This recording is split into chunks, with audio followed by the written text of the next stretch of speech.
Hey gamers, and welcome to ALLCADE.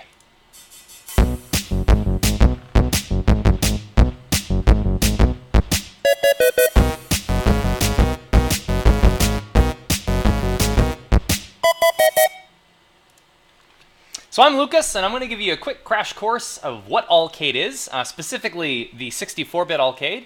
What I'm going to tell you about pretty much translates to the entire line of the Itty Bitty series, but this will give you an idea of what ALLCADE is, how it works, how easy it works, and why you might want one.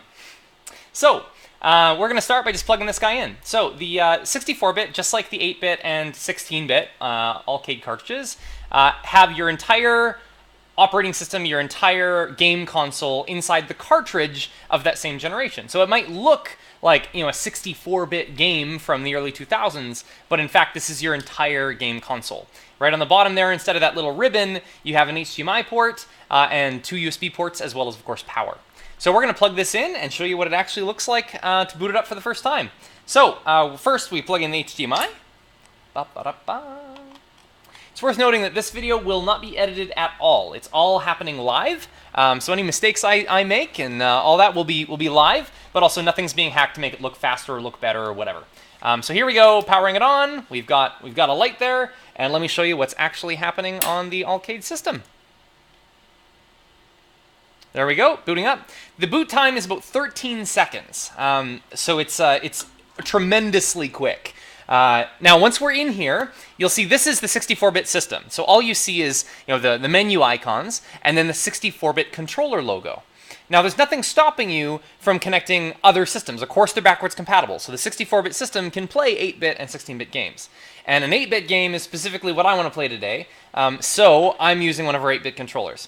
This guy does, of course, come with the 64-bit controllers. You can play all those games, and you can play the 8-bit games with a 64-bit controller, but it just feels a lot better playing an 8-bit game with the right controller. So I'm going to plug that in now to one of the USB ports here. So there we go. Plug that guy in, and it should recognize it there on the bottom of the screen. All the button mapping is automatic, so it automatically will recognize the controller and map appropriately. In fact, it even recognizes that this is an 8-bit controller and adds an 8-bit controller to our menu. But we don't have any games yet, so let's get in on that. To do that, all you need is a computer and a flash drive. So I just have a basic USB flash drive right here. It's empty at the moment. Yours should be as well. And let's hop over to my computer to see what I have going on. So let's start by finding my favorite game. So this is a game that I've owned since, well, the 1990s, and still my favorite game to this day. So I've got a ROM of it. It just needs to end in .nes if it's an 8-bit game that you're wanting to upload, which this one does. Make sure it's not in a zip folder. If you get it in a zip folder, take it out of the zip and just put it in any file that is not compressed. So here we go. We have the Super Mario Bros. 3.nes. I'm just going to plug in my flash drive here. There we go. I got my USB port here, and I've got my flash drive here. So let's plug it in. And boom, it pops up just like so. And I'm going to copy this guy over. It asks me if I want to copy it with all of its properties, blah, blah, blah. I say yes. There we go. It's copied over. Now I can just unplug this fella. And now I've got that game on this flash drive. Let's switch back over to the console itself.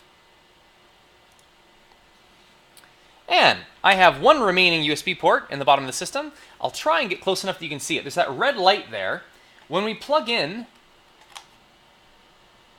the button, or plug in the flash drive, that light will just quickly shift from red to purple and then back to red. Purple is saying that it's installing a game. As soon as that light has gone from red to purple, then back to red again, you can unplug it. And now, because we were already on the NES screen, it didn't appear, but all I have to do is step to the left and step to the right again, and there it is. So basically, it's refreshed, but it doesn't load again until you go back to the menu. So the next time you boot up the system, it's just going to be there. And of course, because we've removed the flash drive, you now, once again, have space for another controller. Now, to prove that it is on there, and I didn't just plug in the memory card and then take the memory card out and the game's gone again, let's load this game up and actually play it. So while we're playing, I'm going to try and show off some of the features that emulated consoles can do, and specifically that our ALLCADE console can do. So not only am I going to play, but I'm going to show you some things that you couldn't do with the original system. So if you're anything like me, you played this game, with your brother or whatever way back when, and you'd, take turns playing, and, 8 hours later on a Saturday that your mom would finally let you spend a decent amount of time in front of the TV playing this game, it would be, time to go to bed, but of course these games didn't have the ability to save. So at the end of the night, you ended up turning off the system and hoping that the next morning everything was still saved and you still had access to all your content. That's not a problem with the ALLCADE, because you can just go down here, pick a slot. So I don't have anything saved in the system. It's brand new, so I'm going to just keep slot 0.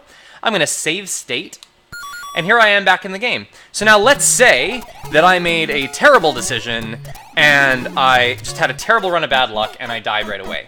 I could now just go back here, go to load state, and I'd be right back to where I was. So obviously in this circumstance, it's very much cheap/cheating, because of course I'm just taking advantage of the system so that I can win and get better points and whatever. But this is really helpful for, if you're like me and you have a job and things you have to do. You can't play 12 hours in a row like you used to way back when. So having the ability to save and then load again, makes a big difference. So I'm going to keep shooting through here. And if you've played Mario 3, you might kind of know where I'm aiming for here. Hint, hint. It's in level 3. For those that haven't played this game before, you're gonna learn a little tweak with this game.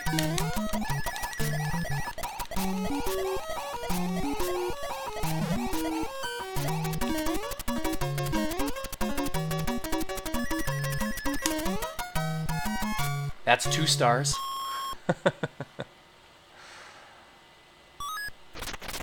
And we go into level 3 here.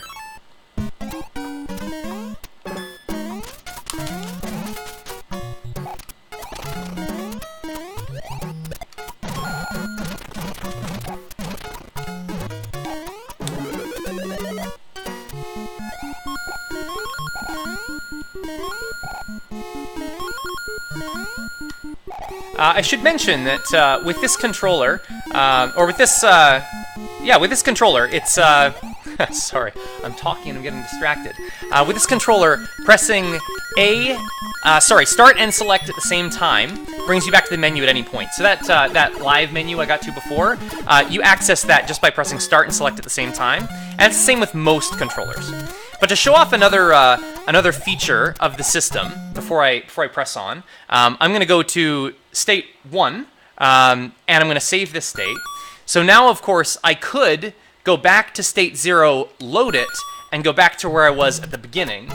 Or I can go right back up, bring this to state 1, the one I just saved, load it, and now I'm back near the end. But what I really want to show off to you guys is I mentioned earlier that our controllers auto-map, but they auto-map in a really cool way. So I'm just going to get to a place where I'm fairly safe, right up here, and I'm actually just going to unplug. While the game's going, I'm going to unplug this 8-bit controller, and I'm going to grab a 16-bit controller and plug it in. So I haven't paused the game, I haven't even left to go to the live menu, and by plugging in this second controller, faster than you can even see what's happening, it recognizes the system. You see it right at the bottom, it says USB gamepad, etc. It recognizes the system. Now, because it's a brand new controller that's never been connected before, it's going to add the 16-bit menu.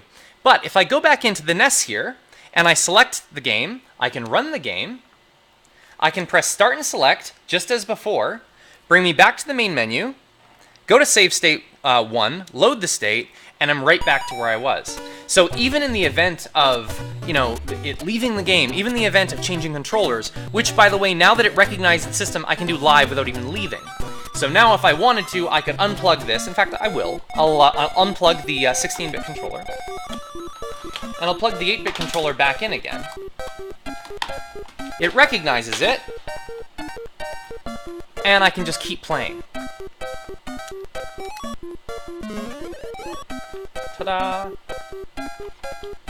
So of course, this is the warp whistle. So now, I could go into this level and get the second warp whistle. Or I can just use my warp whistle, pick a destination far, far away, and skip through a third of the game. So I won't get too much further into it. The ALLCADE platform, this 64-bit system can run all Nintendo 8-bit, 16-bit, and 64-bit platforms. It also natively supports the ability to run Sega games. We are also capable of running PlayStation, Atari, Game Boy, all that kind of stuff. And I'll have a new video coming soon showing exactly how to do that. And more advanced videos showing other features, even including uploading new cores and things. These are all features that have been kind of updated over the year and a half, close to 2 years that the ALLCADE system has been around. So if you have the latest system, you'll have all these features. If you have one of the early systems, you can upgrade to get these new features. But basically, we can run any platform from NES up to the early 2000s, and tremendously reliably. All of the supported systems automatically button map. There's never an issue with mapping or anything like that. And if you want to kind of push the limits and push some other systems that we don't natively support, the ability is there, and we'll show you in these videos how to do button mapping and all that kind of stuff. So I hope you've seen just how easy it is to get this thing up and running with all the supported systems. So NES, SNES, your N64, Sega Genesis, all all of those systems are literally just plug and play, and at any point you can just save, walk away, and come back whenever you're ready. So that's how it works. When you're done with the game, just exit it so that it will save if you're in a more modern system, and you can leave this running, or go to the main menu and hit shut down, and let it close normally.